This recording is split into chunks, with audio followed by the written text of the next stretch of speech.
இன்னைக்கு உலக அளவில் நடந்த செய்திகள்லாம் தெரிஞ்சுட்டு இருப்பீங்க. அதே போல உலகத்தில் இருக்க முக்கியமான இடங்கள்ல இன்னைக்கு நீங்க பார்க்க போறது சைனால இருக்க ஹார்பின் ஐஸ் ஃபெஸ்டிவல் தான். குளுகுளுன்னு இருக்கும். வாங்க போயிட்டு வருவோம்.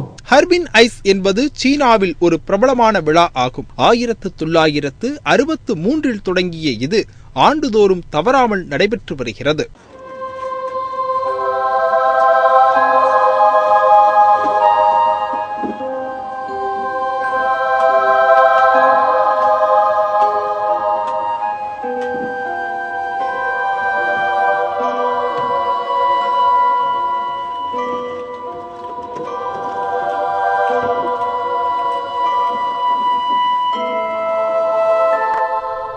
கோடை காலத்தில் அங்கு சராசரியாக வெப்பம் 21.2 செல்சியஸாக இருக்கிறது.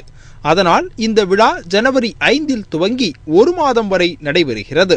Carved by up to 15,000 sculptors and designed by local engineering students, the ice structure's variations are lit to magical effect by multicolored lasers and lanterns.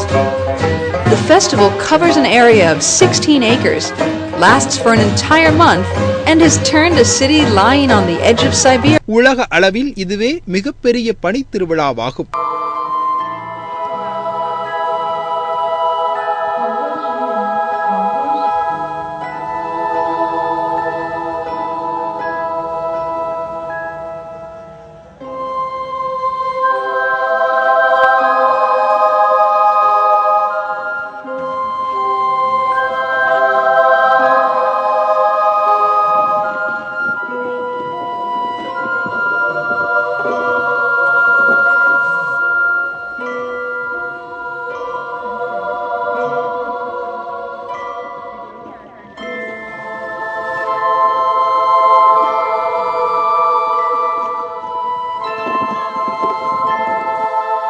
இதேபோன்று சப்பாரோ ஸ்னோ ஃபெஸ்டிவல் என்று ஜப்பானிலும், கியூபி சிட்டி விண்டர் கார்னிவல் என்று கனடாவிலும், sky festival என்று நார்வேயிலும் நடைபெறுவது குறிப்பிடத்தக்கது.